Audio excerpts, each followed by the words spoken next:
আজকে আমরা যেটা শুরু করব সেটা হচ্ছে ক্লাস 11 এর বোর্ডসের ক্লাস গ্র্যাভিটেশন। তো আমরা সিস্টেম অফ পার্টিকেলস যেটা আছে, মানে যেটাতে সেন্টার অফ মাস আর রোটেশনাল মোশন আছে, ওটা আমরা একটু পরে করব। যাদের ইমিডিয়েট ওই পার্টটা লাগবে তারা আমাদের যে ইউটিউব চ্যানেল আছে সেখানে গিয়ে লিখবে system of particles by Anirban sir, লিখলেই ভিডিওটা তুমি সেখান থেকে দেখতে পাবে। তো ওটা একটু দেখে নেবে, বড় নয়, খুব ছোট পার্ট, বাট ওখানে বেশ কিছু কনসেপ্ট আছে। ওখান থেকে কোশ্চেন খুব হিউজ কিছু আসে না, কিন্তু যেই নিটের রেসপেক্ট ওটা খুব ইম্পর্টেন্ট পার্ট বলে ওটা আমরা একটু পরে করবো। তার আগে গ্র্যাভিটেশন করবো। গ্র্যাভিটেশনও খুব ইম্পর্টেন্ট পার্ট, গ্র্যাভিটেশনে ওয়েটেজ অনেক বেশি থাকে, তাই আগে আমরা গ্র্যাভিটেশনটা করে নিচ্ছি, করে তারপর ওটা আমরা করবো। তো হেডিং দেবে আজকে গ্র্যাভিটেশন, ভালো করে বুঝবে সবাই, সহজ হবে। গ্র্যাভিটেশন এর মধ্যে কিছু জিনিস তোমরা গ্র্যাভিটেশন 9-10 হয়তো পড়ে এসছো, ঠিকই পড়েছো, বাট কিছু চেঞ্জ ওভার আসতে চলেছে আজকে, চোখের সামনে তার অঙ্ক দেখতে পাবে তোমরা। তো গ্র্যাভিটেশন আমরা যখন শুরু করব তার আগে একটু মনে করার চেষ্টা করো, আমরা যখন নিউটনস লস অফ মোশন পড়িয়েছিলাম তখন এরকম ভাবে কিছু লিখেছিলাম, মনে করো ফোর্স ছিল, তার মধ্যে একটা লিখেছিলাম কন্ট্যাক্ট ফোর্স, আরেকটা লিখেছিলাম নন কন্ট্যাক্ট ফোর্স। কন্ট্যাক্ট ফোর্সের মধ্যে অনেক কিছু ছিল, সেগুলো নিয়ে কথা বলছি না। নন কন্ট্যাক্ট ফোর্সের মধ্যে প্রথম ছিল গ্র্যাভিটেশনাল ফোর্স, যার নাম আমরা দিয়েছিলাম এমজি, মনে পড়ছে সবার? তো প্রথম কথা বলে রাখি, এটা তোমাদের আইডিয়া হয়ে গেছে যে গ্র্যাভিটেশনাল ফোর্সটা কি ফোর্স? নন কন্ট্যাক্ট ফোর্স। আচ্ছা, তো প্রথম যে ল তার নাম হচ্ছে নিউটনস ল অফ গ্র্যাভিটেশন। তো লিখবে, হেডিং দাও Newton's law of gravitation.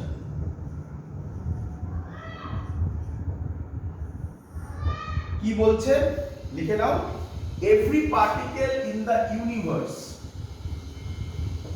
Every particle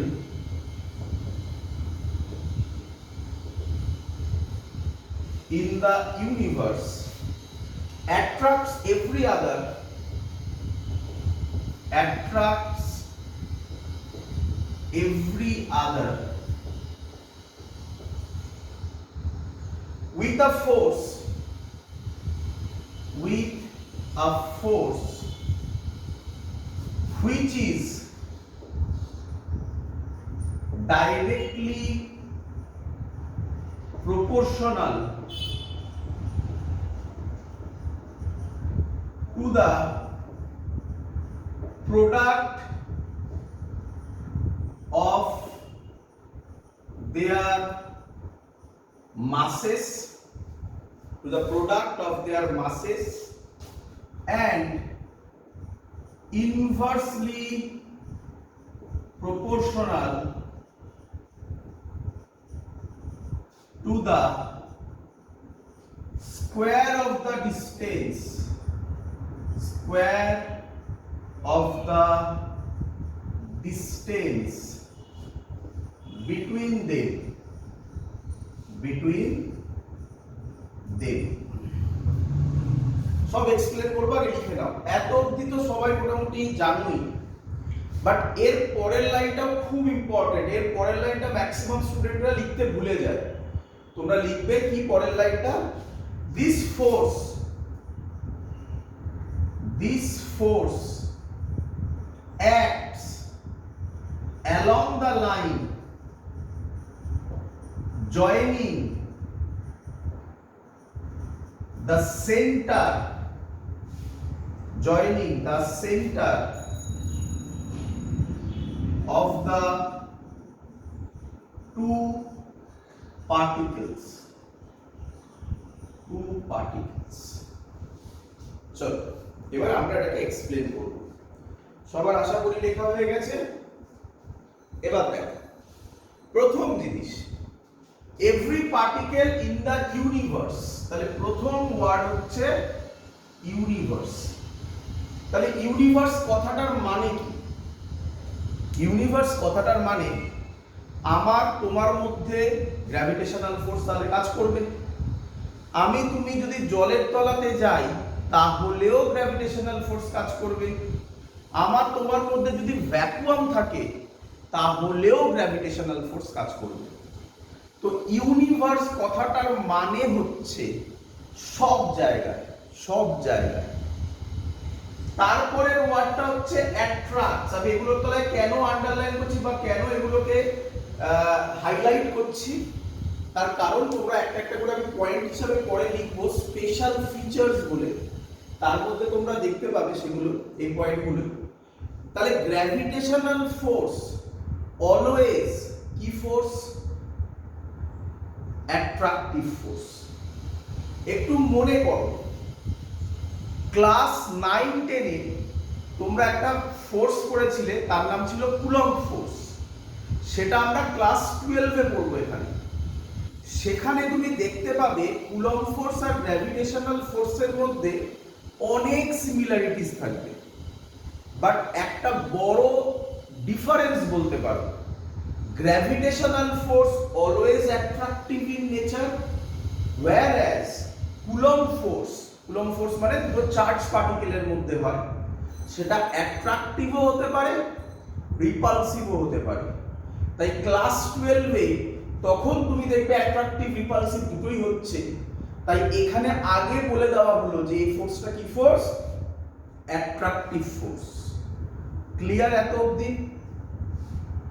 তারপরে কি ইম্পর্টেন্ট? তারপরে ইম্পর্টেন্ট জিনিসটা আমি এই সাইডে লিখছি, তো এটা মুছে দিলাম এই পার্টটা। তো ধরো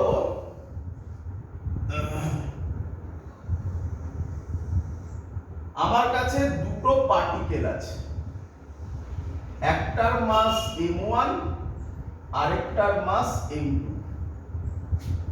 এটা হচ্ছে ওদের সেন্টার। তাহলে কি বলছে? এদের মধ্যে সেন্টার টু সেন্টার ডিসটেন্স, এটা একটা ইম্পর্টেন্ট পয়েন্ট হতে চলেছে। এখান থেকে আমরা একটা অঙ্ক করব, সেন্টার টু সেন্টার ডিসটেন্স। এই ডিসটেন্সটার নাম যদি আমি r দিই, তাহলে বলছে গ্র্যাভিটেশনাল ফোর্সটা হবে ডাইরেক্টলি প্রপোর্শনাল। দেখো, directly proportional to the product of their মাসেস। তার মানে কি লিখবো? F directly proportional to m1 m2 and inversely proportional to the square of the distance between them। এবং তোমরা শিখে গেছো এই ডিসটেন্সটা, ইম্পর্টেন্ট পয়েন্ট এটা, কোথা থেকে কোথায়? সেন্টার থেকে সেন্টার। সেটা আমি কত দিয়েছি? r। আর ইনভার্সলি প্রপোর্শনাল, তো একবারে আমি এটা লিখলাম f directly proportional to m1 m2 by r square. বলো সবার ক্লিয়ার কিনা?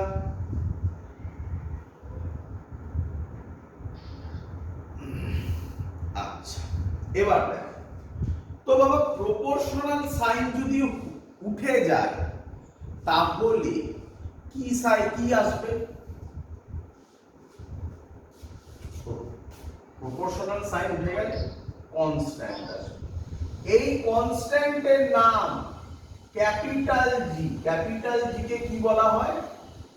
Universal gravitational constant. Capital G কে কি বলে? লিখবো, আমি সব বলবো। এখানে লিখছি ক্যাপিটাল জি কে কি বলে? ক্যাপিটাল জি কে বলে ইউনিভার্সাল গ্র্যাভিটেশনাল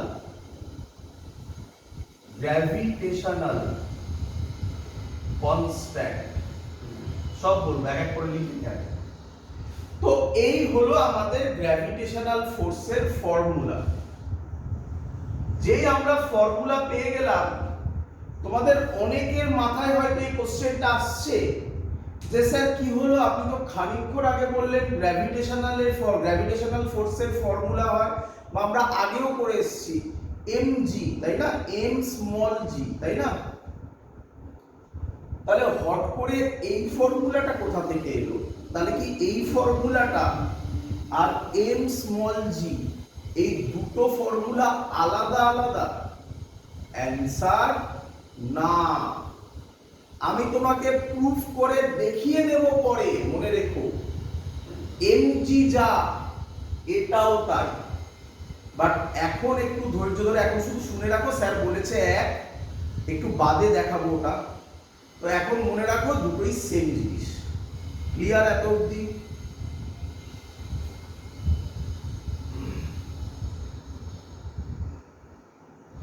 ক্লিয়ার?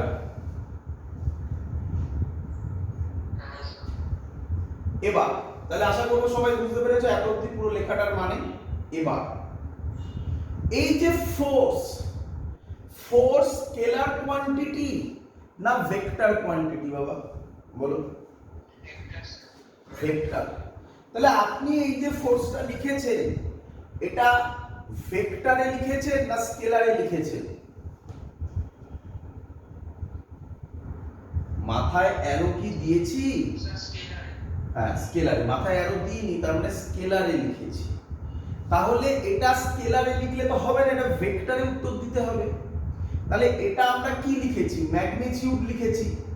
তাহলে আর কি বাকি আছে বাবা? না না না, ওটা তো পরের কথা, ওটা তো ম্যাথমেটিক্যালি বলছো। এমনি যদি ভাবি ডাইরেকশন, তাই তো নাকি? সহজভাবে ভাবো, সহজভাবে। ঠিকই বলেছো, ইউনিট ভেক্টর, ওটাও ভালো কথা বলেছো, ওটাও আসবো। এখন আপাতত ডাইরেকশন। তো ভাবো আমরা যদি এই লাইনটা না লিখি তাহলে কি পুরো লটা কমপ্লিট হলো? দেখো তো এখানে কি কোথাও ডাইরেকশন বেরোচ্ছে? এখানে কোথায় বেরোচ্ছে? এটা যদি না লিখি, এটা যদি না লিখি তাহলে কি উপরে এই এত অবধি যদি লিখি তাহলে কি ডাইরেকশন বেরোচ্ছে? না, তাই এটা লিখতেই হবে বাবা। কি বলছে এবার দেখো, this force acts along the line joining the center of the two particles। তার মানে এই m2 m1 কে এই দিকে টানবে আর এই m1 m2 কে এই দিকে টানবে। এটাই তো along the line joining the center of the two particles বলে। অর্থাৎ আমি বলতে চাইছি, দেখো এর মানে কি, আমি বলতে চাইছি এরকম ছবি হবে না। এ একে কোনোদিন এরকম ভাবে টানতে পারে না। টানতে পারে? এরকম ভাবে টানতে পারে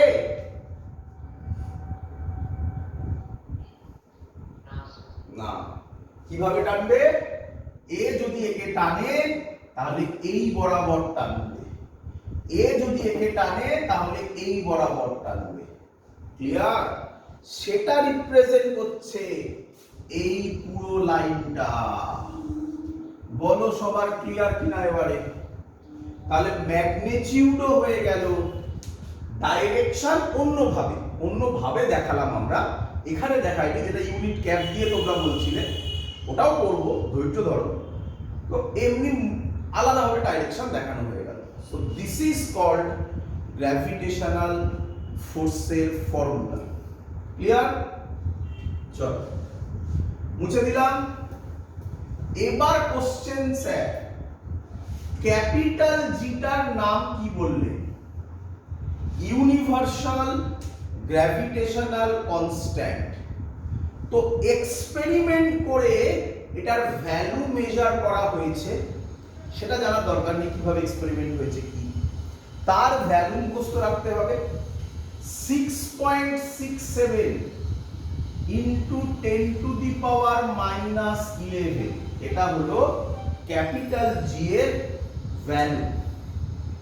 এবার কোশ্চেন, এর ইউনিট কি হবে? এর ইউনিট হবে, দেখো মুখস্থ করবে না, বার করে দেওয়া যায় কি রকম ভাবে। দেখো এখান থেকে ক্যাপিটাল জি কে কি লেখা যায় বলো? ক্যাপিটাল জি কে লেখা যায় F R square by m1 m2।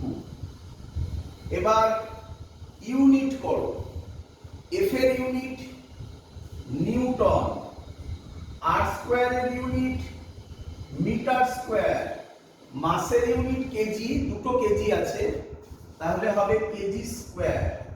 তাহলে বলো ইউনিট কি লিখবো? Newton metre square KG to the power -2। Clear সবার?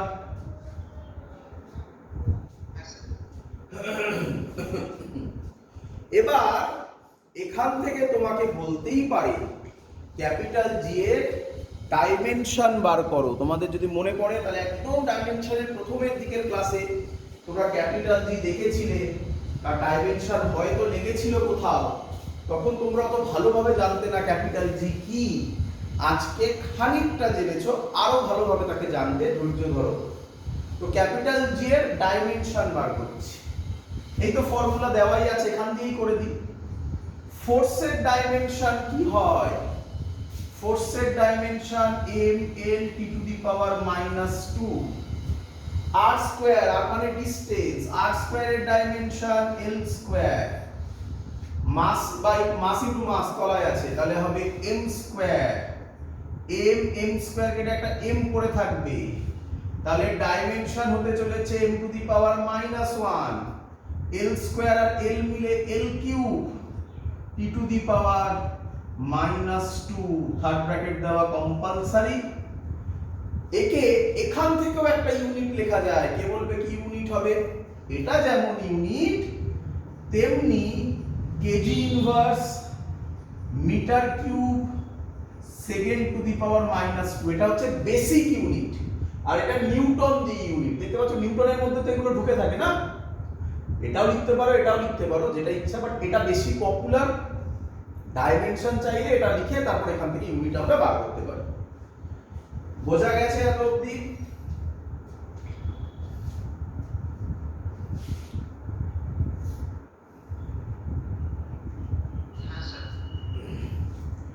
এবার question, why capital G is called universal? এই যে দেখো লেখা আছে ইউনিভার্সাল গ্র্যাভিটেশনাল কনস্ট্যান্ট। তাহলে ইউনিভার্সাল কথাটার মানে কি? তাহলে লিখবো কোশ্চেনটা, কোশ্চেন লিখেই অ্যানসার দেব। মুছলাম এগুলো, হয়ে গেছে সবার? বলছে কি why capital G is called universal constant। কেন একে ইউনিভার্সাল কনস্ট্যান্ট বলা হয়? Answer, because value of capital G is independent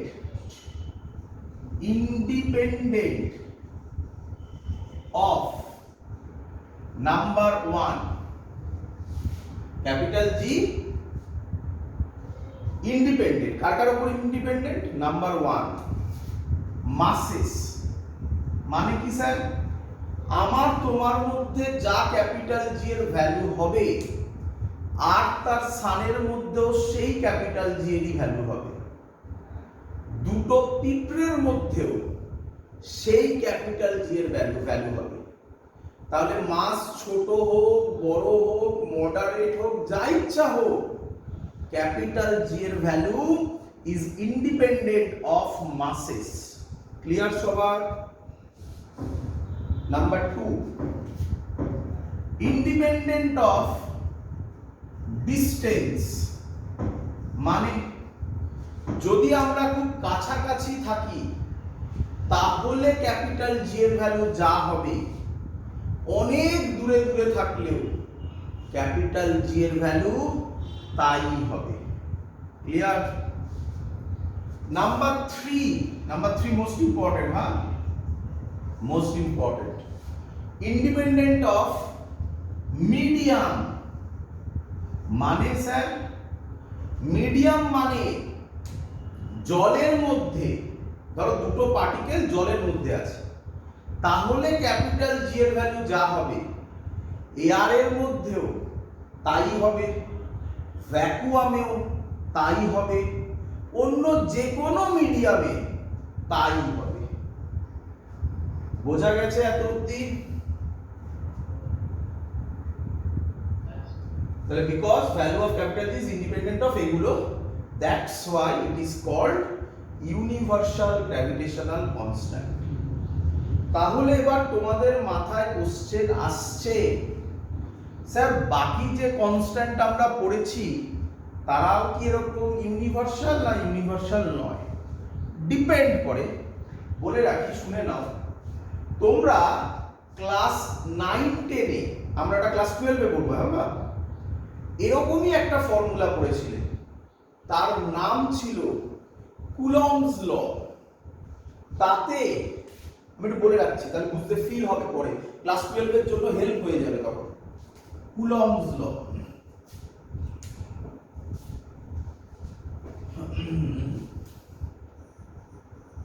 Coulomb's law. Coulomb's law কি বলেছিল? যদি দুটো চার্জ Q1 Q2 ওদের মধ্যে r ডিসটেন্সে সেপারেট থাকে, তাহলে F directly proportional to Q1 Q2 by r square. তোমরা কি মিল পাচ্ছ? এটা আর এটা প্রায় গায়ে গায়ে মিল পাচ্ছ? প্রপোর্শনাল সাইন উঠলে তোমরা কি করেছিলে? একটা কনস্ট্যান্ট কে, কেউ সবাই কনস্ট্যান্ট কেটা পড়েছিলে, কেউ পড়েছিলে কে এর ভ্যালু কি হয়, কেউ পড়েছিলে কে এর ভ্যালু জানো না। আমার দরকার নেই এখন কে এর ভ্যালু জানানোর, আমি কে এর ভ্যালু ক্লাস 12-এ জানাবো। জেনে রাখো, এই যে কে, এই যে কনস্ট্যান্টটা, এটা ইউনিভার্সাল কনস্ট্যান্ট নয়, এটা মিডিয়ামের উপর ডিপেন্ড করবে। তাহলে এটা একটা বড় ডিফারেন্স হয়ে গেল, এগুলো কিন্তু লিখতে হবে ক্লাস 12-এ। What is the difference between Coulomb's law and gravitational law? দেখো দুখানা ডিফারেন্স তো বলেই দিলাম। এটা অ্যাট্রাকটিভ রিপালসিভ দুটোই হতে পারে, গ্র্যাভিটেশনাল ফোর্স অলওয়েজ অ্যাট্রাকটিভ। এখানে এই কনস্ট্যান্টটা ইউনিভার্সাল নয়, এখানে এই কনস্ট্যান্টটা ক্যাপিটাল জিটা ইউনিভার্সাল। ক্লিয়ার একদম? আচ্ছা, তাহলে এবার আমরা তাহলে মোটামুটি বুঝে গেছি what is Newton's law of gravitation. কি বুঝেছি কি বুঝিনি বলো তোমরা?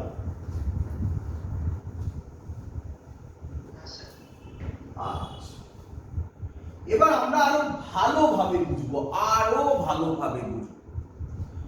ভালোভাবে মানে কি? মানে এর ভেতরে ঢুকে দেখবো। আমি বলেছিলাম তোমাদের যে কোনো জিনিস যখন করবে আগে এই কোশ্চেনটা করবে যে এটা কি সব সময় অ্যাপ্লিকেবল। খুব ইম্পর্টেন্ট কথা এগুলো, কারণ অঙ্ক ওখান থেকেই ঘোরানো হয়।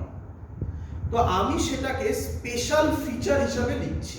সেই স্পেশাল ফিচার কিছু তুমি জেনে গেছো অলরেডি, কিছু তুমি জানবে। তো লেখো, নাম দিচ্ছে, কি নাম দেবো? নাম ফাম দেওয়ার কিছু নেই, লেখো স্পেশাল ফিচার্স। স্পেশাল ফিচার্স আর স্পেশাল ফিচার্স গ্র্যাভিটেশনাল লয়ে স্পেশাল ফিচার্স। ফর্মুলাটা কি ছিল? F is equal to gm1 into by r square. Number 1 special feature কি? এই ফোর্সটা অলওয়েজ অ্যাট্রাকটিভ। এটা তো জানতেই নাকি রে বাবা? কি রে?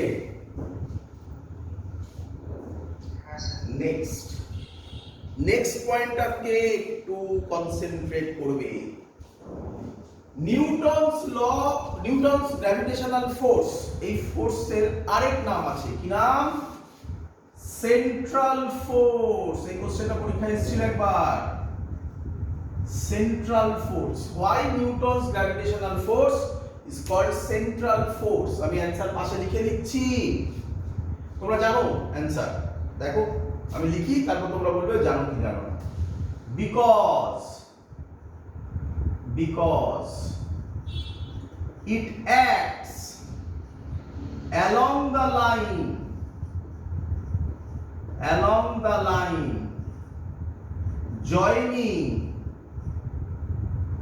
the center of the two bodies বা two particles, center of the two particles, দুটো পার্টিকেলসকে যে জয়েন করা হয় সেন্টার টু সেন্টারে, তার জন্য এর নাম সেন্ট্রাল ফোর্স। বলো শিখেছো কিনা?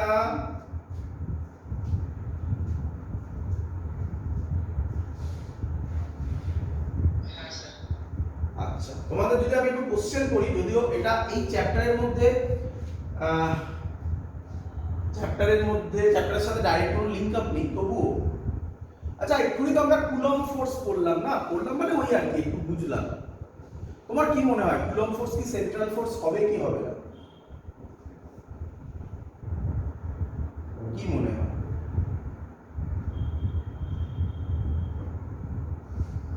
অ্যানসার কুলম্ব ফোর্সও সেন্ট্রাল ফোর্সই হবে। তাহলে ওগুলো সিমিলারিটিজ এর আন্ডারে পড়বে। Coulomb force is also called central force. Clear idea হলো? চলো নাম্বার 3 আর লেখার দরকার পড়ে না, তবুও লিখে দিচ্ছি। এই ফোর্সটা মিডিয়ামের উপর ডিপেন্ড করে কি করে না? তাহলে ইন্ডিপেন্ডেন্ট অফ মিডিয়াম। ক্লিয়ার?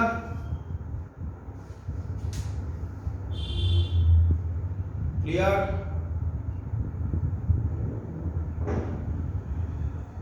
এবার 4 নম্বর পয়েন্ট খুব ইম্পর্টেন্ট পয়েন্ট বাবা। গ্র্যাভিটেশনাল ফোর্স কি সব পার্টিকেলের ক্ষেত্রে অ্যাপ্লিকেবল? ভালো করে শুনবে, এটা কনফিউজিং। হ্যাঁ, এটা বলার পরও তোমাদের মনে কিছু ডাউট থাকবে, তারপরে সেই ডাউটটাকে আমি ক্লিয়ার করব। গ্র্যাভিটেশনাল ফোর্স, এই ফোর্সটা কি সব পার্টিকেলের ক্ষেত্রে অ্যাপ্লিকেবল? অ্যানসার না। কার ক্ষেত্রে অ্যাপ্লিকেবল? Only applicable. এটা কি ইম্পর্টেন্ট পয়েন্ট হচ্ছে বাবা? নতুন জিনিস, এটা স্টার্ট দিয়ে দিলাম। Only applicable for point মাসেস। এটা একটু তোমার অদ্ভুত লাগলো না এই পয়েন্টটা?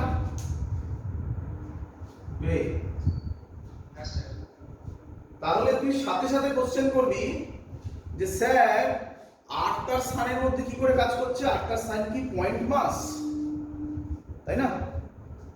এবার তাকা, তার আমি এক্সাম্পল দেবো। এটা পুরোটাই না রেফারেন্স ফ্রেমের উপর ডিপেন্ডেন্ট। আমি একটা এক্সাম্পল দেবো, তোরা বুঝতে পেরে যাবে। আচ্ছা, আমরা যখন রাত্রেবেলা স্টারকে দেখি, স্টারকে কি দেখিস? এক্সটেন্ডেড অবজেক্ট না পয়েন্ট অবজেক্ট? তাহলে ইন রিয়ালিটি স্টার কি পয়েন্ট অবজেক্ট?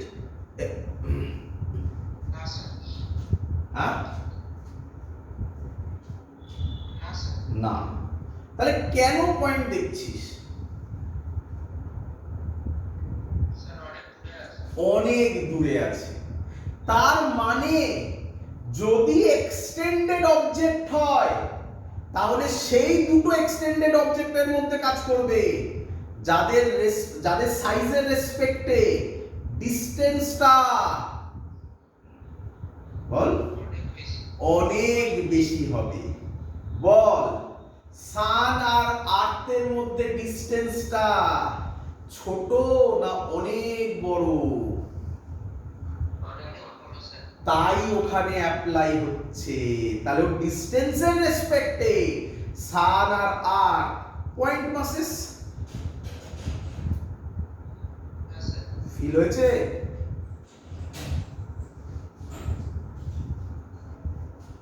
ক্লিয়ার একদম? চলো নাম্বার 5 পয়েন্ট। নাম্বার 5 পয়েন্ট শেখা, জানা, ওয়ার্ক পাওয়ার এনার্জিতে পড়েছিলাম, প্রুফও করেছিলাম। এই ফোর্স, গ্র্যাভিটেশনাল ফোর্স, কনজারভেটিভ না নন কনজারভেটিভ? এটা প্রুফ করে দেখাতে হবে না তো? রে আরে ওয়ার্ক পাওয়ার এনার্জির ভিডিও লেকচার দেখ, সেখানে স্যার দেখিয়েছে gravitational force is conservative in nature. এরকম একটা ছিল, একবার এখান থেকে এখানে তুলেছিলাম, সরি একবার এখান থেকে এই পাথে গিয়ে এখানে তুলেছিলাম, একবার ডাইরেক্ট তুলেছিলাম, দুটো ক্ষেত্রেই ওয়ার্ক ডান এসেছিল mgh, মনে পড়ছে? হ্যাঁ, তাহলে এবার এটা পরের কথা আছে স্যার কি হলো mgh মানে mg মানে গ্র্যাভিটেশনাল ফোর্স, আর এটা তো এই ফোর্স, মনে এক্ষুনি স্যার বললো না যে দুটো ইকুয়াল, স্যার প্রুফ করে দেখাবে পরে, ক্লিয়ার? তো gravitational force conservative in nature. Conservative মানে কি? পাথের উপর ডিপেন্ড করে না, কোন পাথে গেল তার উপর ওয়ার্ক ডান ডিপেন্ড করে না, শুধু কার উপর ডিপেন্ড করে? ইনিশিয়াল আর ফাইনাল পয়েন্টের উপর, ক্লিয়ার? এই পাথে গেলে যা ওয়ার্ক ডান, এইভাবে গেলেও same work done, clear? Same work done. চলো নেক্সট, এর আরেক নাম, এটা খুব ইম্পর্টেন্ট পয়েন্ট। হ্যাঁ, এবার যেটা বলছি 6 নম্বর পয়েন্ট, এটা ইম্পর্টেন্ট পয়েন্ট। এর আরেক নাম আগে বল, এফ আর এর সাথে কিভাবে ভ্যারি করছে? এফ আর এর সাথে কিভাবে ভ্যারি করছে? ইনভার্সলি কি স্কয়ার? তাহলে এর আরেক নাম ইনভার্স স্কয়ার ল। স্যার এটা তো অবভিয়াস, একদম ঠিকই বললাম, সহজ জিনিস, তাহলে আপনি এটা ইম্পর্টেন্ট কেন বললেন? দেখাবো এটা কেন ইম্পর্টেন্ট বললাম এক্ষুনি, খানিকক্ষণ বাদে। চলো, এটাকে বলা হয় inverse square law. Clear idea?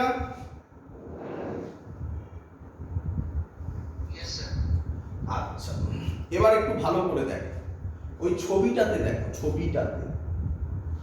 আচ্ছা, m2 m1 কে কোন দিকে টানছে? m2 m1 কে কোন দিকে টানছে? এদিকে। হ্যাঁ, মানে m2 এর দিকে টানছে। তাহলে এই যে ফোর্সটা, ভালো করে দেখো, এই যে ফোর্সটা, এটা কার উপর পড়লো? 1 নম্বরের উপর না 2 নম্বরের উপর?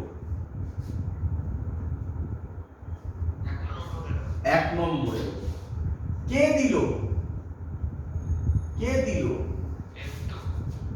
F2 বলিস না? হ্যাঁ, M2 ঠিক বলিস, আমি শুনতে বলছি। তাহলে F12 এর মানে হচ্ছে ফোর্স অন 1 ডিউ টু 2, ল্যাঙ্গুয়েজটা ফলো কর, force on 1 due to 2। Clear? শিখেছিস সবাই? 12 পড়িস না, F12 নয় ওটা, F12। হ্যাঁ বাবা। সিমিলারলি এই ফোর্সটা কার উপর? এই ফোর্সটা M মানে M2 এর উপর, তাহলে এটা হবে F21। ছবি থেকে দেখে আমি কি 7 নম্বর পয়েন্ট বলতে পারি? খুব ইম্পর্টেন্ট পয়েন্ট বলছি এটাও। F12 যা হবে মাইনাস F21 তাই হবে। আরে F12 যা হবে F21 তাই হবে, ম্যাগনিটিউড সেম, ডাইরেকশন আলাদা, দেখে বুঝতে পারছিস? আলাদা মানে কি? অপোজিট, তাই সামনে একটা মাইনাস দেওয়া হয়েছে। এই মাইনাসের মানে কি? Opposite direction. Clear?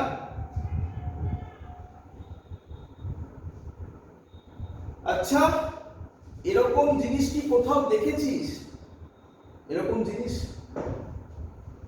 Newton's lodge of মোশনে, এটাকেই কি আমরা বলতে পারি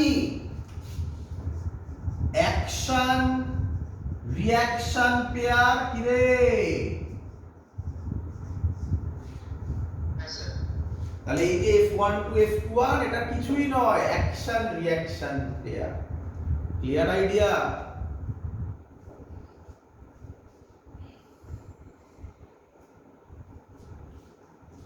ক্লিয়ার সবার? বোঝা গেছে?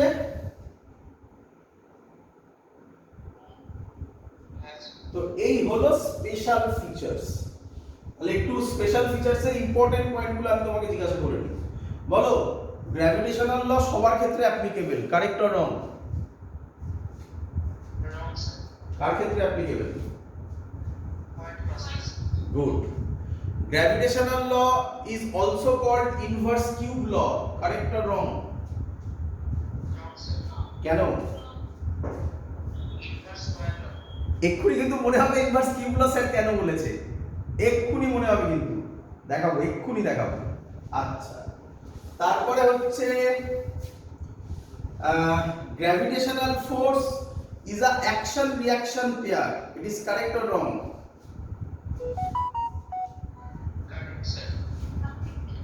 বাকি যেগুলো আছে সেগুলো তো তোমরা আশা করব সবাই আরামসে বুঝতে পেরেছো, তাই ওগুলো নিয়ে আর কোনো কোশ্চেন করলাম না।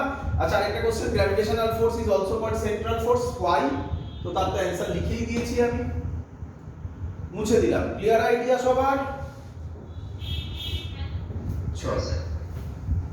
আচ্ছা, আবার ব্যাক করে আসো এই জায়গা, এই যে পয়েন্টটা করছে এটাও খুব ইম্পর্টেন্ট, এই জায়গাটায় আসো। এইটা ফোর্স লিখেছি, ফোর্সের এটা কিসে লেখা আছে, ভেক্টরে না স্কেলারে? স্কেলারে। তাহলে ফোর্স কি স্কেলার? তাহলে পরের কোশ্চেন, খুব ইম্পর্টেন্ট পয়েন্ট এটা, এটা পরীক্ষাতেও আছে, vector form of gravitational law, gravitational law, gravitational law এর ভেক্টর ফর্ম। বুঝতেই পেরেছো কেন ভেক্টর ফর্মে যাচ্ছি আমরা, করব? চলো, আমাকে বলো ওই ছবিটা থেকে দেখে বলো, এই ছবিটা থেকে দেখে বলো F12 বার করছি, ঠিক আছে? F12 আমি একটা একটা করে লিখবো, তুমি আমায় বলবে এটা স্কেলার না ভেক্টর, বলো ক্যাপিটাল জি স্কেলার না ভেক্টর? কনস্ট্যান্ট, যে কোনো constant scalar, very good. M1 M2 scalar না ভেক্টর? স্কেলার। আর মানে হচ্ছে ডিসপ্লেসমেন্ট, কিন্তু তলায় আছে r স্কয়ার, আর ডিসপ্লেসমেন্ট স্কেলার না ভেক্টর? ভেক্টর। কিন্তু কোন ভেক্টরের স্কয়ার হলে সেটা কি হয়ে যায়? কোন ভেক্টরের স্কয়ার হলে সেটা কি হয়ে যায়? ডট প্রোডাক্টে শেখানো হয়েছিল, স্কেলার হয়ে যায়। তাহলে রাইট সাইডের পুরো টার্মটা, রাইট সাইডের পুরো টার্মটা স্কেলার কোয়ান্টিটি, কিন্তু ফোর্স ভেক্টর কোয়ান্টিটি। তাহলে এই পুরো টার্মটা কাকে রিপ্রেজেন্ট করছে? ম্যাগনিটিউডকে। রে ধরতে পারছিস আমার কথা? আচ্ছা, একটা ভেক্টরকে ভাঙলে তার মধ্যে কি কি পাওয়া যায়? ধর এ ভেক্টরকে আমি ভাঙলাম, তার মধ্যে কি কি পাবো বল?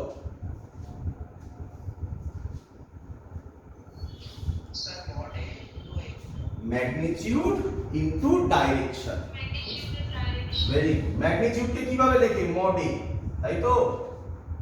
ডাইরেকশন, এমন কোন ডাইরেকশন আছে যেটার সাথে মড এ কে মাল্টিপ্লাই করলে ম্যাগনিটিউড চেঞ্জ হবে না কিন্তু ডাইরেকশন চলে আসবে?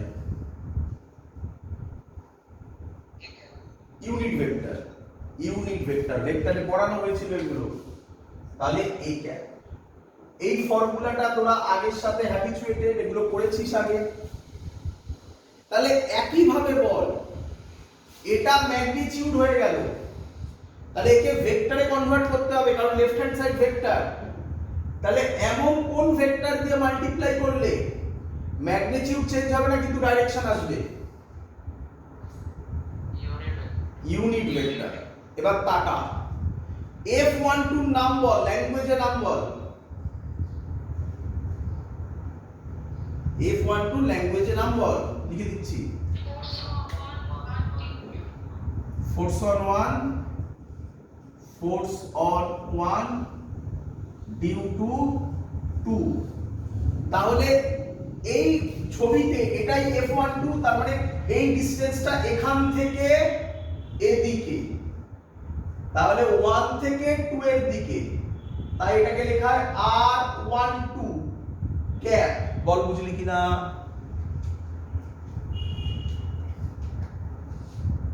ওয়ান থেকে 2 এর দিকে, তাই R12 ক্যাপ। ক্লিয়ার?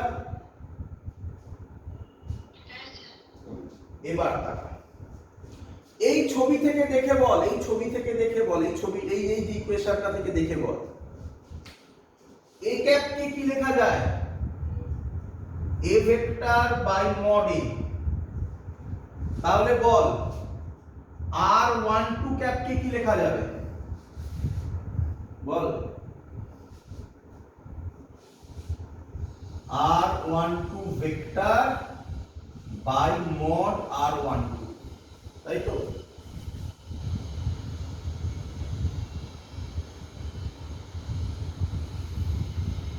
তাহলে F12 কে আমরা লিখব GM1 M2 by R square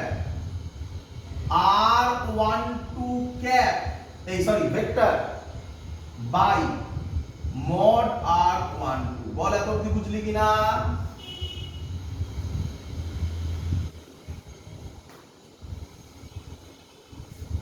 আচ্ছা, এদিকে তাকা, R12 মড, এটা স্কেলার না ভেক্টর? স্কেলার। স্কেলার কে R12 যা হবে R21 ও সেম হবে। তাহলে স্কেলার হলে 12 লেখা 21 লেখা বা কিছু না লেখার কোনো মানে নেই, তাই না? তাহলে আমি এটাকে শুধু আর লিখতে পারি,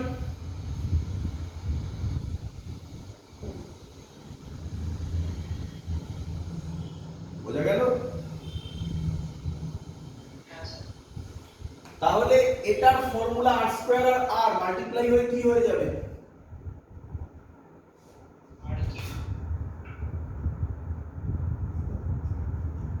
এটাও কারেক্ট ফর্ম, ভালো করে লক্ষ্য কর। তাহলে এর নাম কি ইনভার্স কিউব ল? না, এর নাম ইনভার্স স্কয়ার ল। কোথা থেকে আসে ভালো করে দেখ, যখন ক্যাপ তখন স্কয়ার। লক্ষ্য কর ভালো করে, গোল করে দিচ্ছি আমি। যখন ক্যাপ তখন স্কয়ার, যখন ভেক্টর তখন কিউব। লক্ষ্য করেছিস? দুটোই কারেক্ট, দুটোই কারেক্ট, ভালো করে দেখে নে। সিমিলারলি এবার বল, এবার স্টেপ জাম। সিমিলারলি F21 কত হবে বল, দেখে দেখে বল। G M1 M2 by R cube তো হবে, এটা 12 এটা 12 ছিল, তাহলে এবার কি হবে বল? R21 vector. ক্লিয়ার?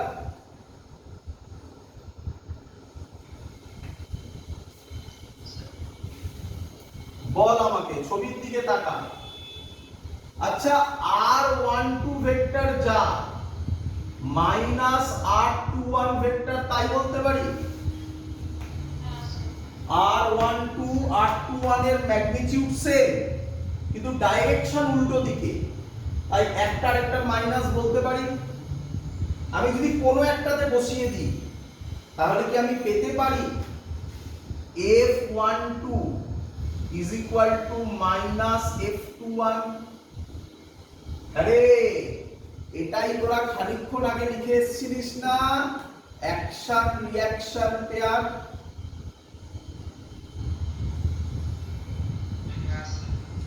পরীক্ষায় যখন বলবে write down vector form of gravitational law, এত অবধি করে দেখাতে হবে। এবার এখানে একটা কনফিউশন আছে, একটু শুনে নে ভালো করে। বিভিন্ন বই আছে যারা নামের কনভেনশনটা অন্য ধরে। যখন এটাকে 1 2 বলা হয় তখন তারা এখানে লেখে R21, বিভিন্ন বই পড়ে পাবি এরকম দেখতে। তাহলে যখন F21 লিখবে তখন তারা এখানে করে দেবে R12। ক্লিয়ার? এটা দেখে ভয় পাওয়ার কিচ্ছু নেই, আমরা সবথেকে সহজ কনভেনশনটাকে ধরেছি। ক্লিয়ার সবার? বোঝা গেছে?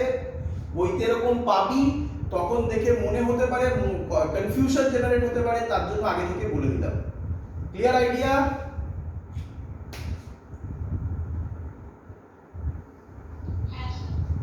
তাহলে আবার বল, খানিকক্ষণ আগে এটা করানোর আগে তোদের একটা কোশ্চেন করেছিলাম, gravitational law is called inverse cube ল।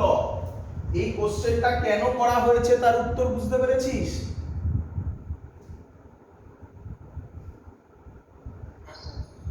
কারণ কিউবেও কারেক্ট হয়, বাট বল আমার সাথে, কিউব হলে উপরে কি হয়, ভেক্টর না ক্যাপ? মনে রাখতে হবে, কিউব হলে উপরে ভেক্টর, আর স্কয়ার হলে উপরে ক্যাপ। That's all.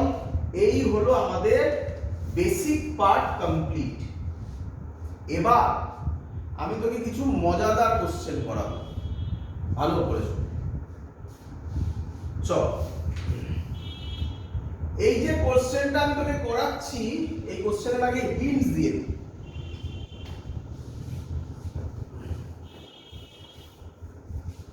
তাহলে আমাকে বল, ভালো করে শুনবি, খুব ইম্পর্টেন্ট কোশ্চেন।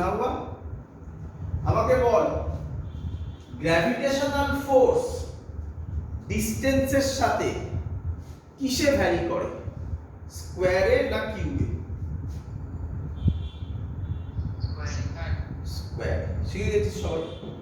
আচ্ছা, এই জিনিসটা ততক্ষণ পর্যন্ত অ্যাপ্লিকেবল, আর এটা একটা আরেকটা বড় কি বলবো স্পেশাল ফিচারস আসছে নাকি, এগুলো ততক্ষণ পর্যন্ত অ্যাপ্লিকেবল যতক্ষণ না ডেনসিটি দিচ্ছে। কি দিচ্ছে? ডেনসিটি। তাহলে হিন্টস, যে কনসেপ্টটা দিচ্ছি তার আগে হিন্টস দিয়ে দিই। হিন্টস কি? ইফ ডেনসিটি, ডেনসিটি মানে জানিস তো রো, রোকে কি বলে? ডেনসিটি ইজ গিভেন, তাহলে কিভাবে অঙ্ক হবে দেখ। তাহলে এই অঙ্কের ক্লু কিভাবে বুঝবি? ডেনসিটি থাকবে, ডেনসিটি। ডেনসিটি না থাকলে ও হয়ে গেছে অঙ্ক, যা জানিস সেইভাবেই করবি। ডেনসিটি থাকলে একটু শিখতে হবে। আচ্ছা, তোরা আমায় কেউ বলবি ডেনসিটির কোনো ফর্মুলা জানিস?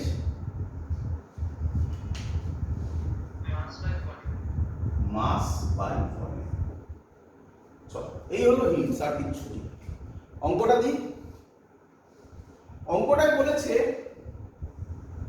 এই একটা বডি আছে, স্ফিয়ার, দুটো স্ফিয়ার টাচ করে আছে, ঠিক আছে, এক্স্যাক্টলি টাচ করে আছে দুটো স্ফিয়ার, দুটোই আইডেন্টিক্যাল স্ফিয়ার, এরো মাস সেম, এরো মাস সেম, এর রেডিয়াস আর, এরো রেডিয়াস আর,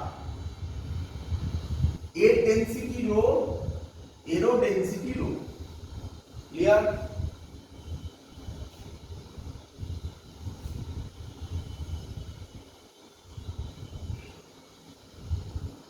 ক্লিয়ার? কোশ্চেন করেছে F is proportional to, option দিয়েছে, first option 1/r², second option শুধু r², third option r⁴, last option 1/r⁴। তো যারা এই ডেনসিটির কনসেপ্ট জানবে না তারা না বুঝে এখানে টিক মারবে, তাই না?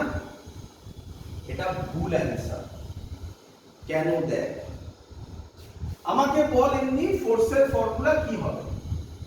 জি এম স্কয়ার, আচ্ছা এম স্কয়ার না লিখে এম ইনটু এম লিখছি, বাই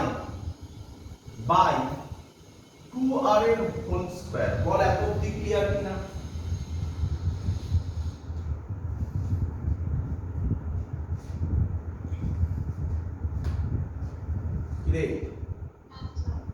আচ্ছা, বল এখানে ডেনসিটি গিভেন কি গিভেন নয়? রো রো দেওয়া আছে মানে ডেনসিটি দেওয়া আছে, স্ফিয়ার বলে দিয়েছে, স্ট্রাকচারটা কি বলেছে, স্ফিয়ার বলে দেওয়া আছে এটা।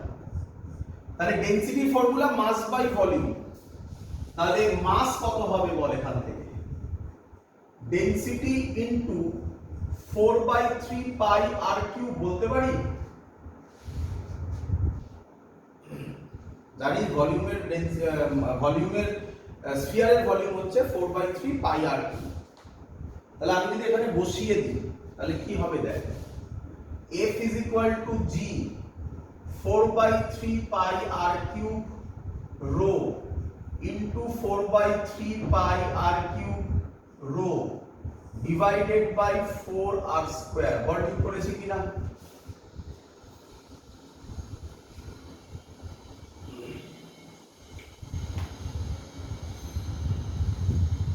ক্লিয়ার সবার?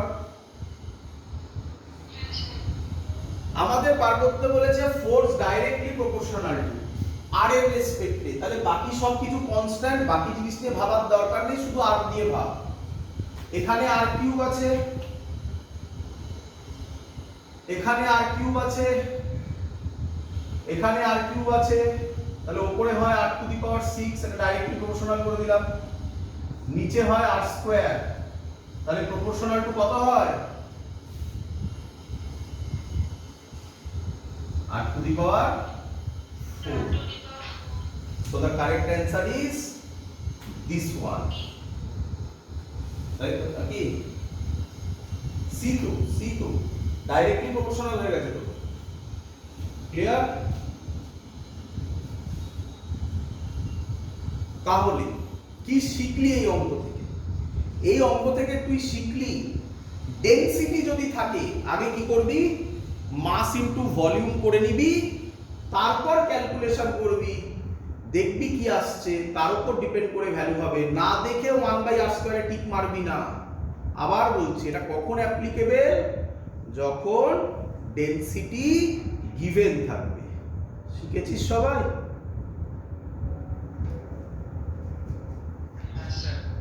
চলো পরের কোশ্চেন,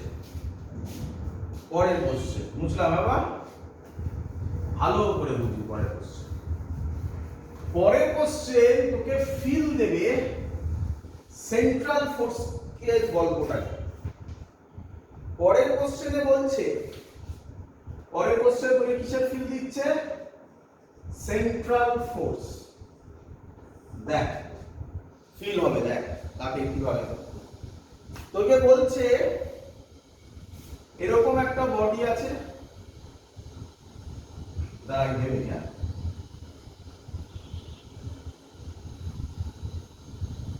এরকম একটা বডি আছে, তার সেন্টার, আর এখানে একটা এরকম বডি আছে।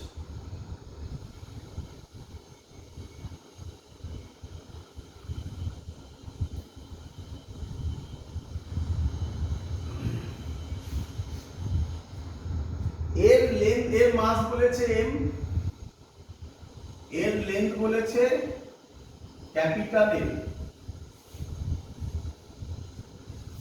এর বলেছে বেশি বড় হয়ে গেছে, এর বলেছে 2m। ক্লিয়ার? ক্লিয়ার বাবা? এটা একই লাইনে আছে, এটা একটাই লাইনে আছে, একটু বেঁকে গেছে তাই হোক। চলো, আর বলেছে এর মাস 2m, আর বলেছে এদের মধ্যেকার ডিসটেন্স, মানে এই ডিসটেন্সটা বলে দিয়েছে l/2। ক্লিয়ার?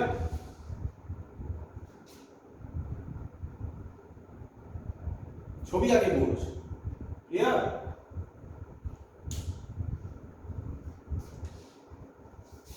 কোশ্চেন করেছে ফাইন্ড গ্র্যাভিটেশনাল ফোর্স, মানে F কত বার করতে বলেছে। অপশন দিয়েছে, first option 2gm² / l², second option 8gm square by l square. Third option 4gm square by l square. Last option 16gm square by l square. করব অঙ্ক?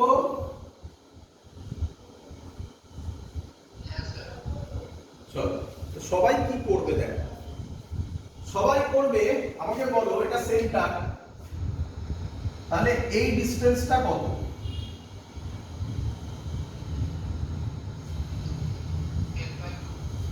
l by, সবাই কি করবে? f is equal to g m into 2m। বলো ঠিক করেছি কিনা? আচ্ছা বলো ডেনসিটি গিভেন, ডেনসিটি কি দেওয়া আছে? তাহলে ভাবার দরকার নেই, সহজ জিনিস হচ্ছে মাস m 2m, মাস m 2m। ডিসটেন্স কত দেওয়া আছে? l বাই 2 এর স্কয়ার, মানে একেবারে কি লিখবো? l স্কয়ার বাই 4 নাকি লেখা যায় তো? 4টা উপরে উঠলে কি হবে? f is equal to 8 হয়ে যাবে নাকি? gm square by l square. This is the correct answer, তাই তো?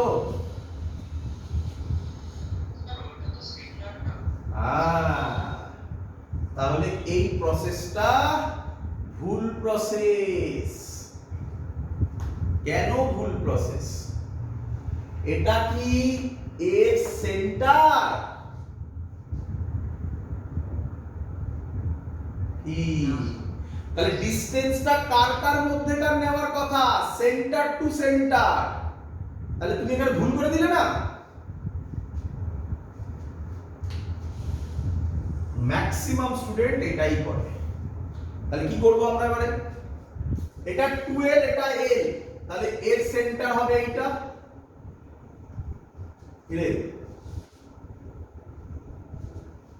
এই ডিসটেন্সটা l বাই 2 এটা, তাহলে এটাও l by 2। Centre to centre distance মানে এটা হবে, তাহলে এটা l বাই 2, এটাও l বাই 2, এটার নাম r দিলাম। এই ট্রায়াঙ্গেলটার দিকে তাকা, পাইথাগোরাস রাইটে পাইথাগোরাস থিওরেম অ্যাপ্লাই কর। বল কত হবে? r এর ভ্যালু হবে √l square by 4 plus l square by 2, 4, তাই তো নাকি? l বাই 2 এর whole square plus l by 2 এর হোল স্কয়ার কত হবে? 4 এলসিএম হবে, 2l স্কয়ার হবে, 2 হবে, মানে l বাই √2 হবে। বল বুঝলি কিনা?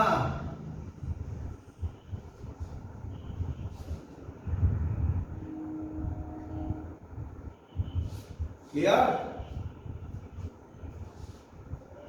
তাহলে সেন্টার টু সেন্টার ডিসটেন্স কোনটা দাঁড়ালো? 8টা। তাহলে এবার ফর্মুলা ফেলে দাও। f কত হবে? g m into 2m by l by √2 square. l square √2 square মানে 2ই হবে। 2টা উপরে উঠলে এখানে একটা 2 আছে, 4gm square by l square. So this is the correct answer. বল শিখেছিস কিনা? what is the meaning of central force বা center to center distance? শিখেছিস?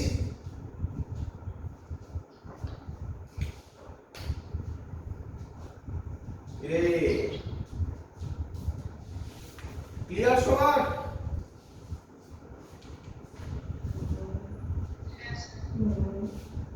That's all, আজকের ক্লাস এত অবধি রাখলাম। পরের দিন আমরা যেটা শুরু করব লিখে রাখছি, তার নাম হবে গ্র্যাভিটি। পরের দিন আমরা গ্র্যাভিটি থেকে ক্লাস শুরু করব। দুখানা আজকে ভালো অঙ্ক করিয়েছি, খুব সুন্দর অঙ্ক, এগুলো ভালো করে তোমরা প্র্যাকটিস করবে। দ্যাটস অল, এত অবধি থাকলো, বাই।